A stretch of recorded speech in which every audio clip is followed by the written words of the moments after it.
Welcome to another episode of Mythic Drafting and our 10-part series on how to draft each of the colour pairs in March of the Machine. In this video, I'll be taking a look at how to draft green-red to help you in your upcoming pre-release events and your first drafts on Magic the Gathering Arena, online and in real life as well. But before we get into that, make sure to give this video a like and subscribe to the channel for more types of this content, as well as recorded drafts once the set is available on Arena. But now let's get stuck into how to draft green-red. And as always, we like to take a look at our signpost uncommons.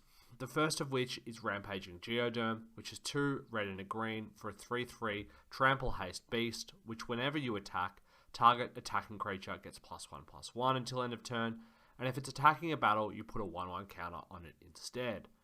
Now, this creature is really strong. It's got an aggressive costing, comes down, has haste and trample, which will allow you to get through to the battles. And if you are attacking a battle, it's going to start pumping up your whole team. But the beauty of this creature as well is it doesn't actually require it to attack. It just requires any creature you control to attack in order to get the trigger. Now, you're going to want to have battles in play ideally, and this is a little bit awkward because most of the battles in this set and in red-green are in that 3, 4, and 5 mana costing slot. So you're not going to be able to curve out with a 2 mana battle, 3 mana creature, or a 2 mana creature, 3 mana battle into this that often. However, one of the battles that does cost 2 mana is Invasion of Urgamon, which is red and a green for a 5 counter battle. When it enters the battlefield, you create a treasure token, and then you may discard a card, and if you do, draw a card. Now, if you do manage to deal the 5 damage to this battle, you get Truger Cliff Charger, which is a trample 3/4 that when it enters the battlefield, you may discard a card, and if you do, search your library for a land or battle card, reveal it, put it into your hand, and then shuffle. And you can even see from these 2 different cards how red-green wants to be playing. It wants to be playing with having battles in and aggressive, powerful creatures to attack into them.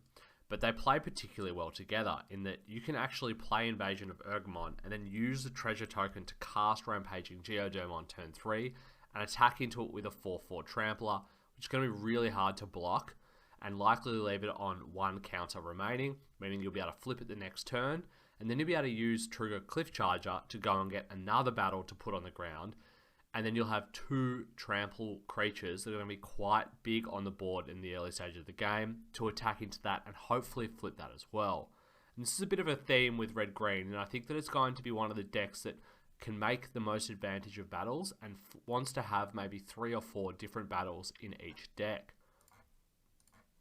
And this brings me to some of the more powerful uncommons in red-green, being the battles themselves. The first one being Invasion of Muruganda, which is 4 and a green for a 6 counter battle, but when it enters the battlefield, you put a 1/1 counter on target creature you control, and then that creature fights up to 1 target creature you don't control. Now, this is obviously a very expensive fight spell. However, I think I really like these battles where you can play them, they destroy a creature, clear a blocker, and then you can attack into it and ideally get another creature back.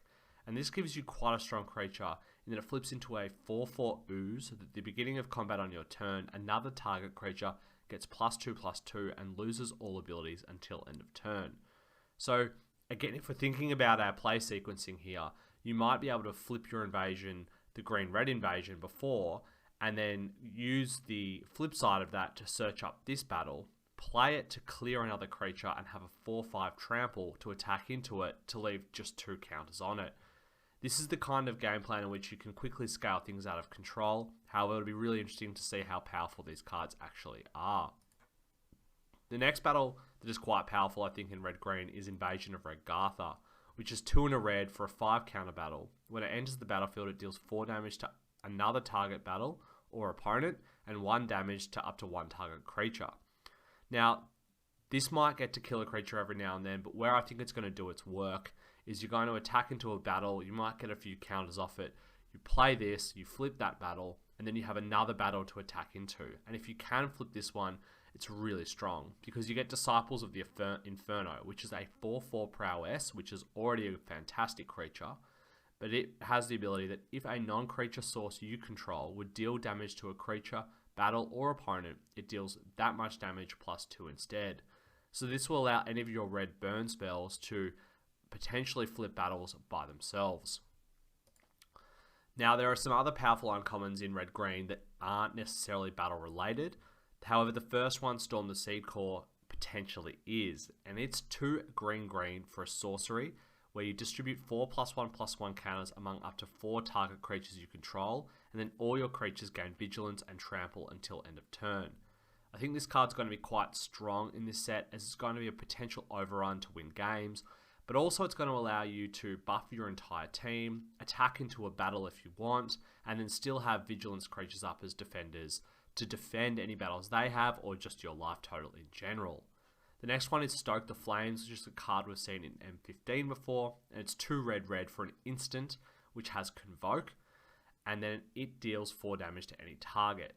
Now, this is a really powerful spell in that it can be often cast for just 2 mana, even 1 mana in the red-green deck, and sometimes no mana at all.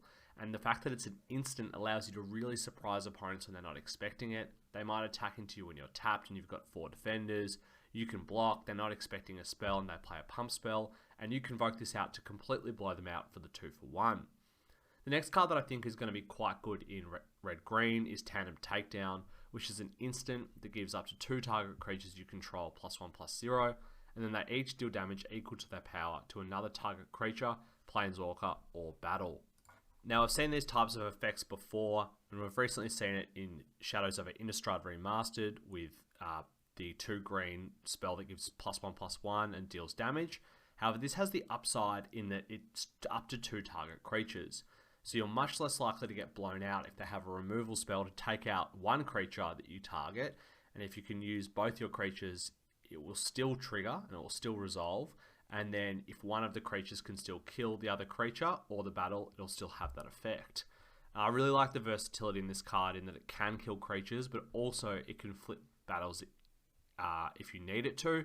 And you can also flip battles at the end of their turn when they might not be expecting it.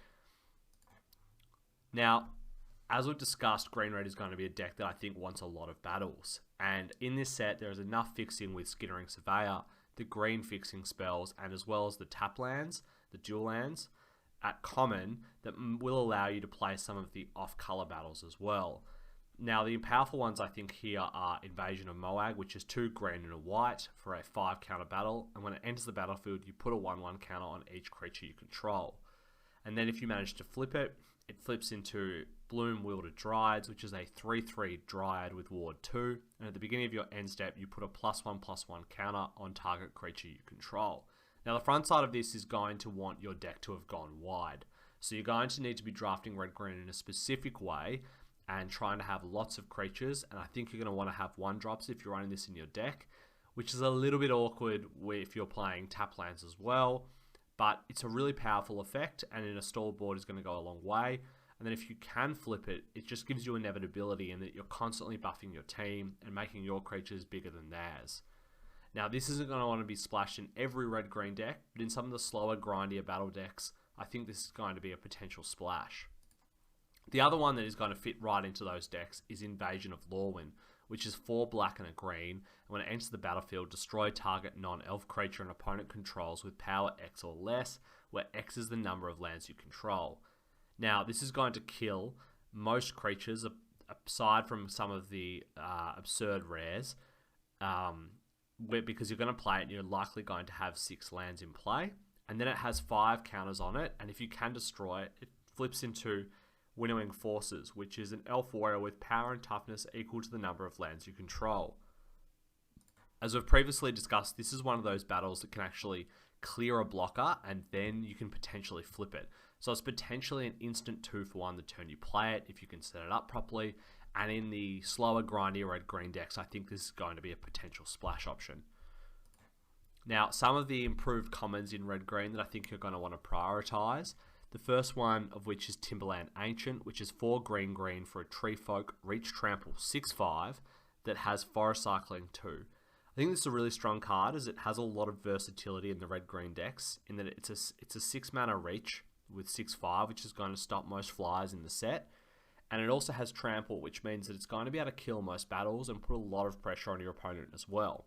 However, the awkward thing about 6-drops in most limited formats is you just don't want to run too many of them.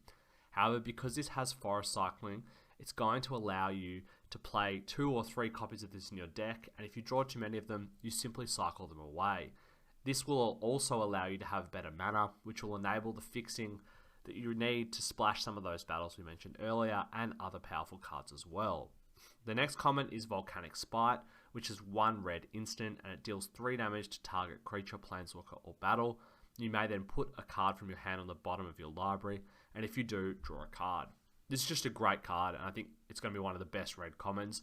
However, it does give you the option in red-green of killing the battles, and then it does allow you to cipher some of your cards as well. It's just a great card and should go on every red deck. The next one is Portent Tracker, which is 1 green for a Satire Scout 1/1. It has 2 abilities. The first is untap target land. The second is choose target battle. If an opponent protects it, remove a defense counter from it. Otherwise, put a defense counter on it. Activate only as a sorcery. I think this card has great versatility in red-green, in that in the early game you can use it to ramp out your big creatures faster, and then once the battles have resolved, you can use it to slowly chip away at it, and if they don't kill Portent Tracker, then you're going to be able to flip all of your battles eventually. I think this is a great flexible card and really will have a home in red-green. The next one is Thrashing Frontliner, which is 1 red for a trample 2/2 Phyrexian Viashino. Whenever it attacks a battle, it gets +1/+1 until end of turn. This is just a pretty efficient creature, and if you are beating down and have things that can give +1/+1 to it as well, it's going to be able to kill battles really quickly. It's going to put pressure on their life total early and then pressure battles and hopefully flip them. The next one is Cosmic Hunger, which is 1 green for an instant, and target creature you control deals damage equal to its power to another target creature, planeswalker or battle. This is similar to the uncommon, however it's not 2 target creatures, but it is much cheaper, and I think for a common this is quite strong. You're going to be able to use it to blow people out in combat or respond to a combat trick or something similar. It's just a strong card, and then in a pinch you're going to be able to use it to kill a battle as well at the end of your opponent's turn. The next one is Onaki Javelinier, which is 4 and a red for an Ogre Spirit, 5/4 with reach, and you can tap it to deal 2 damage to target player or battle. Now this I think goes in that more grindy version of red-green, in that you can play this to stabilize the board, you can start chipping away at the battles on a stalled board, or you can just use it to start dealing 2 damage to your opponent every turn and just end the game. I think this is a card you're only going to want 1, maybe maximum of 2 copies in, and you're going to want to have some battles with, but I definitely think it's a card that's going to have a home in red-green. Now, some of the rares in red-green are really strong, and they also have the benefit of being able to kill battles. The first of which is Ancient Imperiosaur, which is 5 green for a dinosaur 6/6. However, it has Convoke and Trample and Ward 2, and then it enters the battlefield with 2 +1/+1 counters on it for each creature that convoked it. In a deck that's going to want to play quite a bit of creatures and some battles as well, I think you're going to be able to often cast this on turn 5, and it's going to be a 10/10 Trampler with Ward 2, which is going to be incredibly difficult to kill. It's going to be able to kill your opponent very quickly, or if you want to flip one of your battles, it's going to be able to flip almost any battle on any board state. This is just a great card, and I think that every green deck's going to want it, but I think in green-red you're going to have a lot of fun pressuring opponents and flipping battles with this one. The other card that's going to be great at doing that is Rampaging Raptor, which is 2 red for a dinosaur with Trample and Haste. It's a 4/4, but then for 2 and a red you can pump it, you give it +2/+0 until end of turn, and then whenever it deals combat damage to an opponent, it deals that much damage to target planeswalker that player controls or battle that player protects. So this is one of the few cards in the set that will deal damage to the player and pressure their life total, and at the same time flip battles. This is an incredibly efficiently costed creature. Is going to be really hard for them to deal with on turn 4, and it's going to be amazing at flipping battles. And if you have this card in your deck, I think that you can prioritize battles that little bit more than if you don't. The other card that's going to be great at that is Doomskull Warrior, which is 2 green for a human warrior 4/3 with backup 1, which means that when you play it, you can put a 1/1 counter on itself or another creature, and if you put that counter on another creature, it will get all of the abilities of Doomskull Warrior for that turn alone. And Doomskull Warrior has Trample, and then it also has, whenever this creature deals combat damage to a player or a battle, look at that many cards from the top of your library. you may reveal a creature or land card from among them and put it into your hand. Put the rest of the bottom of your library in a random order. So this is a efficiently costed creature that can come in as a 5/4 trample for 4 mana, or it can boost one of your creatures, which makes it really difficult for the opponent to block. And then if they don't block it, you will most likely get to draw a card with card selection, or they have to chump block and you'll up a card that way. It's just a great card in a deck that wants to be attacking battles and your opponents, and I think it's going to be a really high pick. Now this next card also might be a high pick in pack 1, but if you're in pack 3 and you're not in red-green, it's going to be really difficult to take it, and it's likely that you'll see this at your table if you're the only red-green drafter. And that's Kogla and Yudaro, which is 2 red-red, green-green for a legendary creature, ape, dinosaur, turtle, and it's a 7/7, and when it enters the battlefield, you choose one. It gains trample and haste until end of turn, or it fights a target creature you don't control. And then for 2 red-green, you can discard it to destroy up to 1 target artifact or enchantment. You shuffle it back into your library from your graveyard, and then you draw a card. This is just an amazing creature, and if you can consistently cast this in a red-green deck with a couple of dual lands, it's going to be one of the best possible plays on turn 6, as you're either going to be immediately bashing them for 7 or flipping a battle, or you're going to be killing their best creature. But then if you can't, for whatever reason, get to 6 mana, you can also just use it to kill an artifact or an enchantment and then draw a card. This is just a great card, and I think you can probably first pick this over most uncommons and commons, except for probably the best of the uncommons. And if you do, you're going to want to try and prioritize picking up some fixing to make sure that this is a little bit more consistently cast in your red-green deck.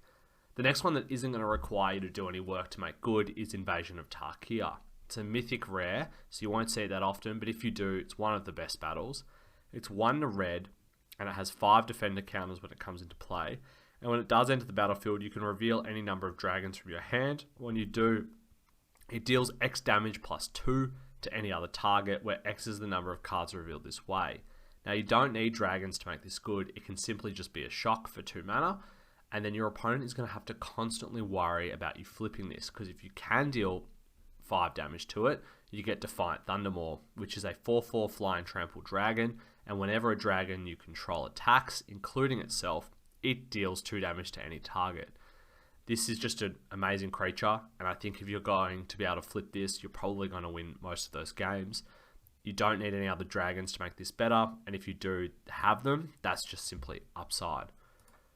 So what is the overall game plan of red-green? I think it's going to be a mostly aggressive style deck in which you want to be playing a lot of 2 and 3 drops in order to be able to pressure the battles. However, it also is going to have the potential to be a bit more of a ramp deck into bigger creatures to make sure that you can put pressure on your opponent to flip those battles and ideally flip them in one hit.